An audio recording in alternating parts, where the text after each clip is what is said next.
It's a choice. Worship God by living a pure life or worship the devil by sinning. Okay. Let me be honest. No funny shit, no sarcasm. I'm jealous of your faith. I'm jealous of your ability to understand the Bible. I'm jealous of your understanding it of don't make Christianity. sense to me. The And stories other don't make non-religious sense. people like me can admit that we just don't get it. God and the Bible don't make sense. It doesn't make sense to us. I do not understand how an all-powerful, all-knowing, all-loving God requires our worship for us to just not cook in hell for eternity. When I hear the story of Job, it just sounds like to me that God let a man's kids die just to prove a point to the devil, even though he already knew the outcome because he's all-knowing. When I hear the story of Abraham, to me it just sounds like a master going, you love me? You love me? You sure? Kill your only son. When I hear people brag about the fact that, well, at least God gives you free will, and at least God gives you a choice, and then I find out the alternative to the choice is for you to burn in hell forever, it doesn't make sense to me. If we was married and you wanted to go out with your friends, and I was like, yeah, you can go out, but if you go out, we're getting a divorce. That's not a choice. That's an ultimatum. The other side of that choice is very fucking persuasive. And the fact that I even have these questions in this state of confusion, that's all grounds for me to go to hell. I've had Christians tell me Jeffrey Dahmer is going to heaven if he repented, and then look at a gay man and say he's an abomination, he's going straight to hell. We'll literally look at a gay couple and say, oh, that's how you know God is coming back. That's how you know this is an abomination on earth. But literally forget about every war we had, every genocide we had, the 400 years of slavery. Slavery, hello. During that time, I guess 400 years of genocide. God must have not been black then. Come back. But those two men over there kissing. We all know God's black, but okay. My bad. Mysterious ways and shit. I never said I didn't believe in God. It's just that Bible. It's just that religion, man. And like I said, I'm jealous of your understanding of it. I am jealous that you get it. I'm jealous I just don't see it that way. Follow it so blindly with so much faith. Sincerely. Couldn't be me. You guys, I want to share with you the secret covenant that you might or might not have heard about. The secret covenant was created by none other than the Rockefellers, and maybe even someone even higher than them, let's be honest. But this is their secret covenant and their clause of things that they wanted to follow. And if you're a conspiracy theorist or a critical thinker and you're aware of what's been going on in the world, you're going to know exactly how suitable this is. This is written word for word, and I want to read it to you. Okay, so bear with me. The secret covenant, an illusion, it will be so large, so vast, it will escape their perception. Those who will see it will be thought of as insane. We'll create separate fronts to prevent them from seeing the connection between us. We will behave as if we are not connected to keep the illusion alive. Our goal will be accomplished one drop at a time so as to never bring suspicion upon ourselves. This will also prevent them from seeing the changes as they occur. We will always stand above the relative field of their experience, for we know the secrets of the absolute. We will work together always, and we will remain bound by blood and secrecy. Death will come to he who speaks. We will keep their lifespan short and their minds weak while pretending to do the opposite. We will use our knowledge of science and technology in subtle ways so that they will never see what's happening. We will use soft metals, aging accelerators, and sedatives in food and water, also in the air. They will be blanketed by poisons everywhere they turn. Yeah, with that chemtrail. The soft metals will cause them to lose their mind. We will promise to find a cure from our many fronts, yet we will feed them more poison. The poisons will be absorbed through their skin and mouths, and they will destroy their minds and reproductive system.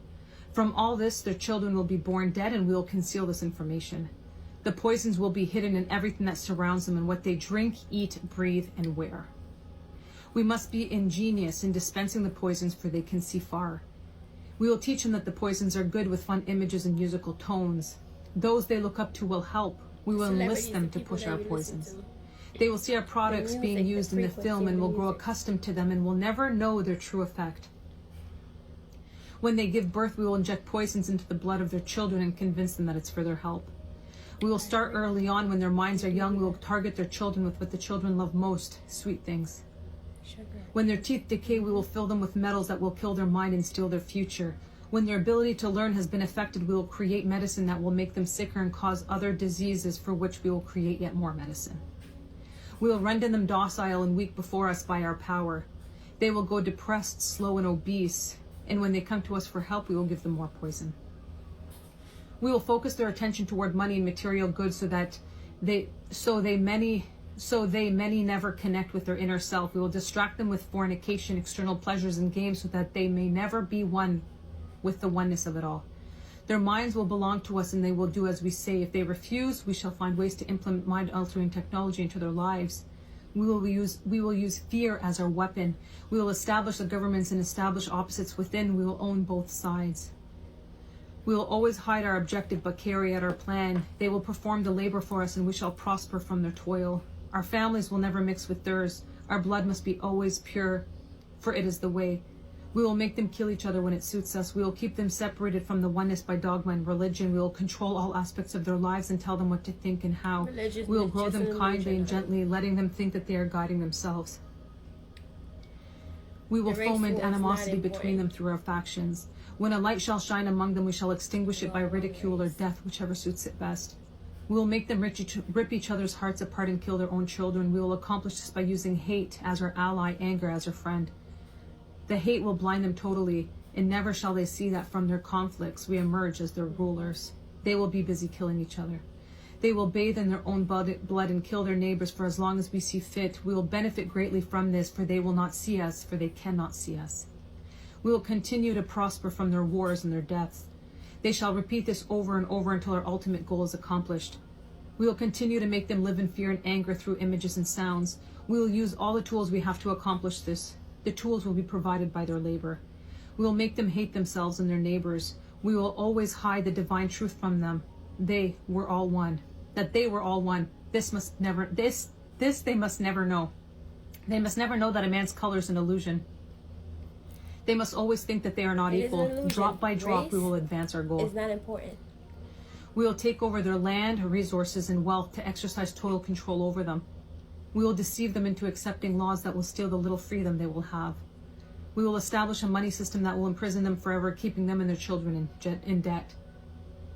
When they shall band together, we will accuse them of crimes and present a different story to the world, for we shall own all the media. We will use our media to control the flow of information and their sentiment in our favor. When they shall rise up against us, we will crush them like insects, for they are less than that. They will be helpless to do anything, for they will have no weapons. We will recruit some of their own to carry out our plans. We will promise them eternal life, but eternal life they will never have, for they are not us. The recruits will be called initiates and will be indoctrinated to believe false rites of the passage to their higher realms. Members of these groups will think that they are one with us, never knowing the truth. They must never learn this truth, for they will turn against us. For their work, they will be rewarded with earthly things and great titles, but never will they become immortal and join us. Never will they receive the light and travel the stars. They will never reach their higher realms, for the killing of their own kind will prevent passage to the realm of enlightenment. This they will never know. The truth will be hidden in their face, so close they will not be able to focus on it until it's too late. Oh yes, so grand the illusion of freedom will be that they will never know that they are our slaves. When all is in place, the reality we will have created for them will own them. This reality will be their prison. They will live in self-delusion. When our goal is accomplished, a new era of domination will begin. Their minds will be bound by their beliefs, the beliefs we have established from time. But if they ever find out they are our equal, we shall perish. This they must never know. If they ever find out that together they can vanquish us, they will take action. They must never ever find out what we have done, for if they do, we shall have no place to run, for it will be easy to see who we are once the veil has fallen. Our actions will have revealed who we are, and they will hunt us down, and no person shall give us shelter. This is the secret covenant by which we shall live the rest of our present and future lives, for this reality will transcend many generations and lifespans. This is a secret covenant. People need to wake up. This is why it's so important to learn about this, because when you learn about this, you create a life outside of the system. When you're aware of it, you can no longer be controlled. When you know what they want to do, you no longer fall into the traps from health, money, empowerment, purpose, higher vibrations, the music that you're listening to, the food that you're eating, the things that you're consumed with, the video games, the porn. All of this is all a distraction to keep you easily controlled. And once you know, when you change that, exactly like they said, they fear it, because the more of us that rise up and are aware of what's happening, the more they lose their control, which is exactly what they don't want. And this is why we're recreating what the generation is going to look like, and this is why we're all waiting for the uprise, because we know that this entire plan is going to crumble. Facts. Did you know that Cardi B said that her music activates demons? Watch this. Of course it does. Didn't want her to do this song, Shake It, or like any drill song, because it's like these songs are activating like these demons. If you believe Jesus is more powerful than the devil, then type Jesus is Lord in the comments and subscribe for more. And watch the video that I pinned about Billie Eilish showing her demon.